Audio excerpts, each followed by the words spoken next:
قرآن سے محبت اس وقت سچی ہوتی ہے جب بندہ اس کی آیات کو صرف زبانی نہیں بلکہ عملی زندگی میں اپناتا ہے۔ وہ شخص جو ہر فیصلے سے پہلے قرآن کی طرف رجوع کرتا ہے، ہر مشکل میں اس کی آیتوں سے تسلی پاتا ہے اور ہر نعمت پر اس کے ذریعے شکر ادا کرتا ہے، وہی حقیقی معنوں میں قرآن کا عاشق ہے۔ اور یاد رکھو، قرآن تمہیں جتنا عزیز ہوگا، تم اللہ کے اتنے ہی قریب ہو جاؤ گے۔ کبھی ہمت نہ ہارو، چاہے حالات کیسے ہی کیوں نہ ہوں۔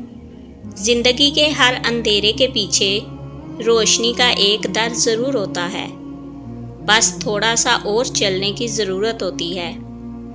اللہ تعالیٰ آزمائشوں میں بندے کا صبر دیکھتا ہے، اور وہ وقت ضرور آتا ہے جب آنکھوں کے آنسو کامیابی کی چمک میں بدل جاتے ہیں۔ یاد رکھو، جو گرتا ہے وہی اٹھتا ہے، اور جو ٹوٹتا ہے وہی جڑ کر مضبوط ہوتا ہے۔ ہارنے والا وہ نہیں جو گر جائے، ہارنے والا وہ ہے جو اٹھنے کی ہمت چھوڑ دے۔ حکمت وہ دولت ہے جو مال و دولت سے بڑھ کر قیمتی ہے، کیونکہ مال ختم ہو جاتا ہے، لیکن حکمت نسلوں کو سنوارتی ہے۔ جو انسان حکمت سے محروم ہو، وہ چاہے کتنا ہی علم رکھتا ہو، اس کی باتوں میں اثر نہیں ہوتا۔ اور جو تھوڑا بولے لیکن حکمت سے بولے، وہ دلوں کو جیت لیتا ہے۔ حکمت یہ سکھاتی ہے کہ کب خاموش رہنا ہے، کب بولنا ہے، کب رک جانا ہے، اور کب قدم بڑھانا ہے۔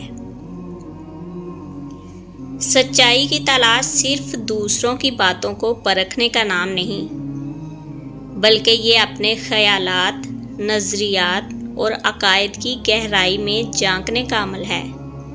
یہ سفر تبھی کامیاب ہوتا ہے جب انسان سچ سننے کا حوصلہ پیدا کرے، چاہے وہ سچ جس کی اپنی خواہشات کے خلاف ہی کیوں نہ ہو۔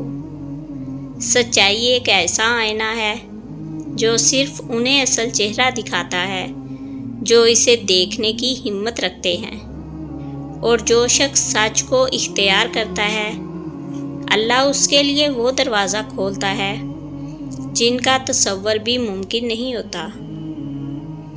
جب تم ایک ایسے شخص کو راستہ دکھاتے ہو جو دیکھ نہیں سکتا، تو تم صرف اس کے قدموں کو نہیں بلکہ اپنی روح کو بھی اجالا دیتے ہو۔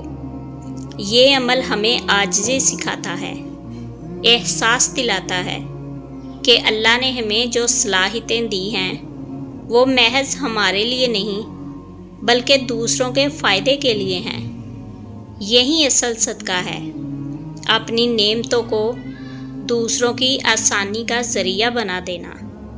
انصاف کا مطلب صرف سزا دینا یا فیصلہ کرنا نہیں، بلکہ ہر بات کو سن کر، سمجھ کر، بغیر کسی تعصب کے حق کے ساتھ کھڑا ہونا ہے۔ عدل وہ بنیاد ہے جو نہ صرف گھروں کو بلکہ قوموں کو بھی بچاتا ہے۔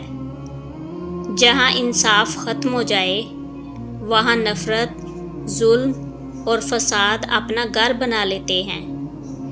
یاد رکھو، انصاف کرنے والا انسان اللہ کی زمین پر اس کا نمائندہ سمجھا جاتا ہے، اور ایسا مقام صرف اسی کو نصیب ہوتا ہے جو دل سے سچا، عقل سے بیدار اور نیت سے پاک ہو۔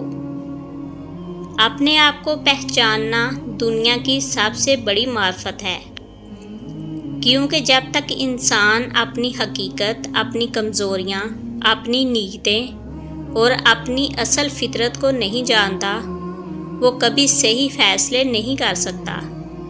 خود شناسی کا مطلب صرف خوبیوں کو جاننا نہیں بلکہ اپنی خامیوں سے آنکھ ملانا بھی ہے۔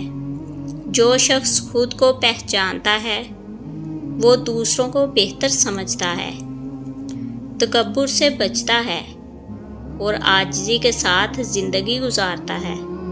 یہی پہچان اسے اللہ کے قریب لے جاتی ہے۔ کیونکہ جس نے خود کو پہچانا اس نے اپنے رب کو پہچان لیا۔ نبی کریم صلی اللہ علیہ وآلہ وسلم نے فرمایا، مرد عورت کے ساتھ تنہا نہیں ہوتا بلکہ ان میں تیسرا شیطان ہوتا ہے۔ کچھ رشتوں کے نام نہیں ہوتے، مقام ہوتے ہیں۔